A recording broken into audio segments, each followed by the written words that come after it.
यह veto power Bharat के पास होता तो यह जो पीओके है वह जिन्ना के नाजायज औलाद के पास नहीं, और यह जो ऑक्साई चेन है यह इसे तेगले भी कर सकते हैं, दोगले शब्द भी इसके लिए कम होंगे, ये तेगले चाइना के पास नहीं होता।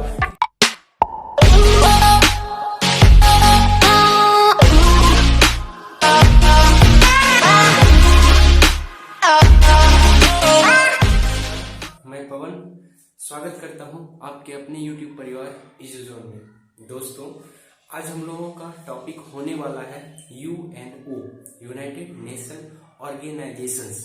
इनके बारे में हम लोगों को समझना है।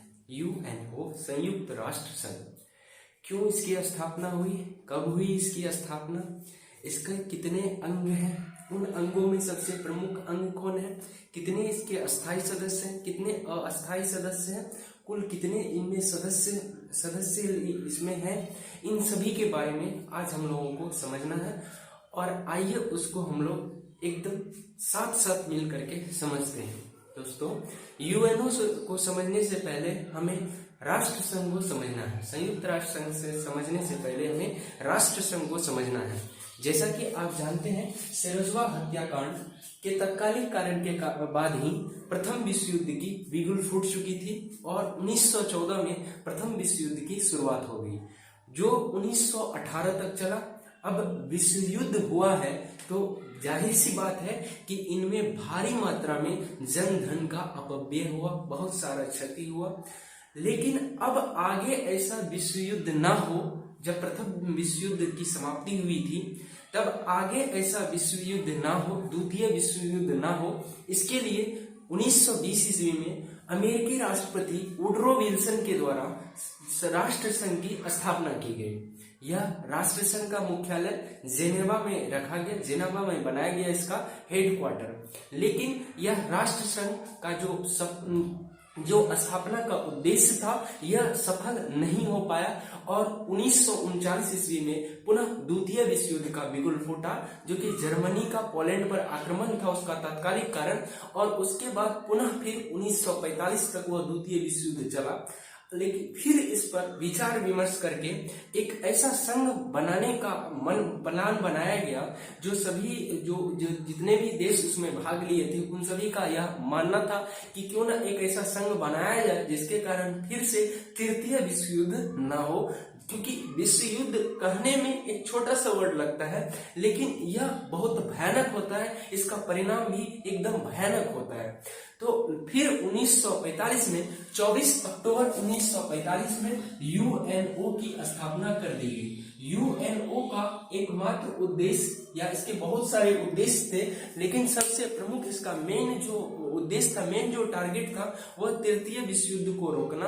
कहने का मतलब कि कोई भी देश अब दूसरे देश के किसी भी क्षेत्र पर अधिकार नहीं कर सकता है, उस पर आक्रमण नहीं कर सकता है। अगर कोई भी देश ऐसा करता है तो इस यूएनओ के जो बाकी के देश इसके सदस्य हैं वे सभी मिल करके जो देश आक्रमण कर रहा है उस पर प्रतिबंध लगा देगा। ये इसका प्रमुख जो उद्देश्य है यूएनओ की स्थापना का। अब इन यूएनओ के प्रमुख इनके 6 अंग हैं। उन 6 अंग में 6 पार्ट्स हैं। उन 6 पार्ट्स में से सबसे जो मेन पार्ट्स है, जो प्रमुख अंग है, वो सुरक्षा परिषद है। वो जो सबसे प्रमुख अंग है, उस प्रमुख अंग में एक अंग जो है वह सुरक्षा परिषद है। इस सुरक्षा परिषद में कुल 15 सदस्य हैं। इस सुरक्षा परिषद के कुल 15 सदस्य हैं। इन 15 सदस्यों में 5 परमानेंट मेंबर हैं और 10 टेम्पोररी मेंबर हैं।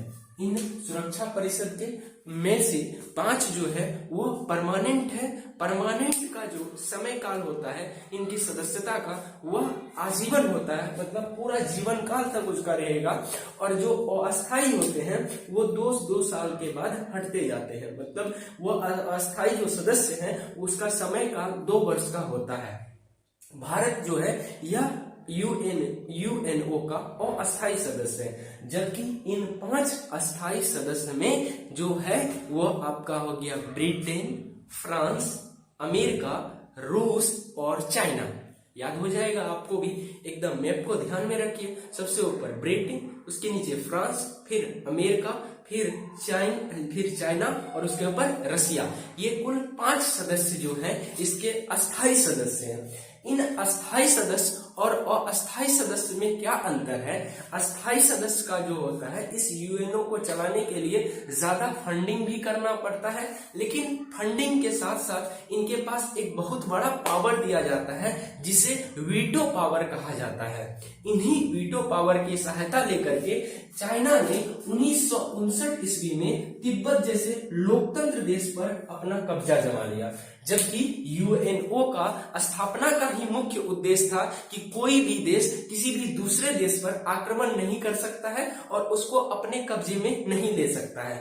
तो जब इस यूएनओ की स्थापना के बाद ही चाइना ने 1959 में तिब्बत को अपने में मिला लिया। तो यूएनओ में यह मुद्दा उठी, लेकिन यह जो वीटो पावर है चाइना के पास, सभी देशों ने मिल करके जो इसमें यूएनओ में जो है 193 देश, 193 देश इसके सदस्य। सबसे अंतिम जो देश इसका सदस्य बना वो दक्षिणी सूडान है, जिसने 2011 में यूएनओ की सदस्यता ली है।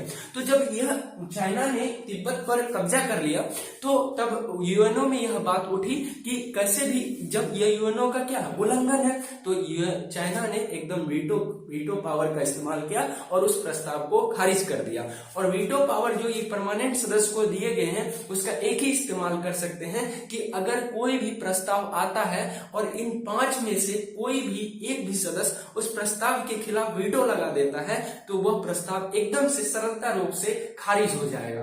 और आपके मन में यह भी आता होगा कि काश अगर ये वीटो पावर हमारे भारत के पास होता, तो अगर आज यह वीटो पावर भारत के पास होता तो यह जो पीओके है वो जिन्ना के नाजायज औलाद के पास नहीं, और यह जो ऑक्साई चेन है यह इसे तेगले भी कह सकते हैं, दोगले शब्द भी इसके लिए कम होंगे, ये तेगले चाइना के पास नहीं होता। क्योंकि जो ही पीओके हमारा हो, पीओके हमारा है और हमारा ही रहता, अगर हमारे पास क्या होता है वीटो पावर होता और यूएनओ में जैसा मामला चल रहा है तो एकदम से उस प्रस्ताव को खारिज किया जा सकता था। ऐसा मामला इस अस्थायी सदस्यता लेने के लिए हमारे जवाहरलाल नेहरू जब प्रधानमंत्री थे तभी इसकी जो 1945 में इसका स्थापना ही हुआ है, तो हमारे आजादी के कुछ ही वर्षों के बाद हमारे पास यह मतलब कि एक ऑफर आया था इसकी सदस्यता को ग्रहण करने का, परमानेंट सदस्यता को। लेकिन उस समय भारत आजाद नहीं हुआ था और इसके फंडिंग का कुल 4% खर्च भारत को उठाना था, जिसके कारण जवाहरलाल नेहरू ने इसकी परमानेंट मेंबरशिप लेने के लिए ना भर दिया।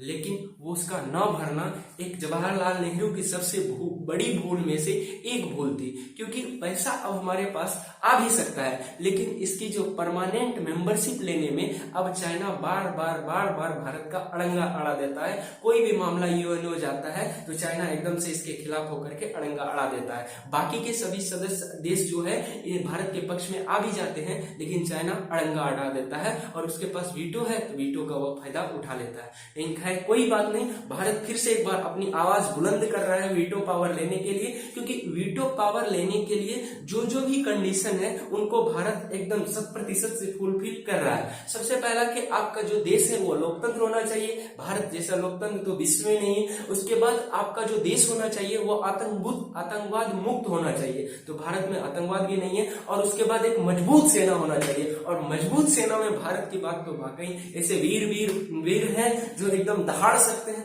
तो सभी क्राइटेरिया को फुलफिल कर पा रहे हैं। अब चाइना का ही एक मामला मसल जाता है जहां हम लोग पीछे छूट जाते हैं वीटो पावर लेने के लिए। खैर कोई बात नहीं, हम लोग अब नेक्स्ट वीडियो में इसको समझेंगे कि किस प्रकार से हम लोग जो है चाइना पे प्रेशर बना करके उसको दूसरे तरीके से यूएनओ में परमानेंट मेंबरशिप ले सकते हैं। इसकी बातों को हम लोग नेक्स्ट वीडियो में समझेंगे। तब तक आप इस यूएनओ को समझिए। अभी हम लोग समझ रहे थे सुरक्षा परिषद में कुल 15 सदस्य हैं, 5 परमानेंट है, 10 जो टेम्पोररी है। उन टेम्पोररी में जो अस्थायी सदस्य है उनका ही एक सदस्य अभी भारत है, जिसका कार्यकाल 2 वर्षों तक चलेगा।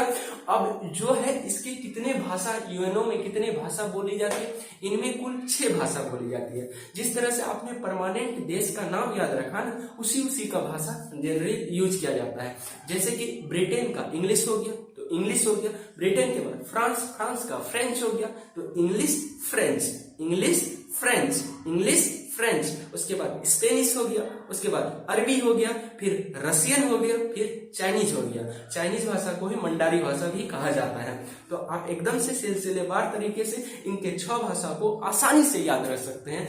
आप मेरे साथ बोलिए, ब्रिटेन का इंग्लिश, फ्रांस का फ्रेंच, स्पेन का स्पेनिश, स्पेन के अरबी भाषा, अरब देश का अरबी भाषा, और चाइना का चाइनीज, रसिया का रसियन भाषा। ये कुल 6 भाषा जो है यूएनओ का है।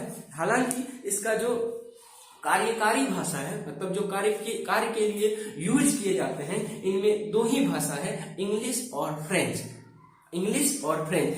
अब आपके मन में यह भी सवाल होता होगा, क्या इन 6 भाषा के अतिरिक्त हम कोई भी भाषा यूज नहीं कर सकते हैं? यूज कर सकते हैं, लेकिन आप जो अगर हिंदी में वहां बोलेंगे तो आपकी भाषा यूएनओ की जो भाषा है वो नहीं है, तो उसका ट्रांसलेशन का खर्च आपको उठाना पड़ेगा। जैसा कि अटल जी यूएनओ में भाषण देने गए थे और वहां पे ट्रांसलेशन हिंदी में भाषण दे दिए थे, और हिंदी में भाषण देने के कारण उसका जो ट्रांसलेशन का खर्च पूरा भारत को उठाना पड़ा था। खैर कोई बात नहीं, हम इसकी परमानेंट सदस्यता को लेकर के रहेंगे, और उसके जो भी क्राइटेरिया है उसको चूंकि हम लोग फुलफिल कर ही रहे हैं। आप यूएनओ को समझ गए होंगे कि यूएनओ की स्थापना का मुख्य उद्देश्य क्या है, और इसकी स्थापना कब हुई, और इसके कुल कितने, जो सुरक्षा परिषद है इसके कुल कितने सदस्य हैं, और इस यूएनओ में कितने सदस्य हैं। यूएनओ के कुल 193 सदस्य। एकदम नवीनतम सदस्य जो है वह दक्षिणी सूडान है, जिसने सन 2011 में इसकी सदस्यता को ली है।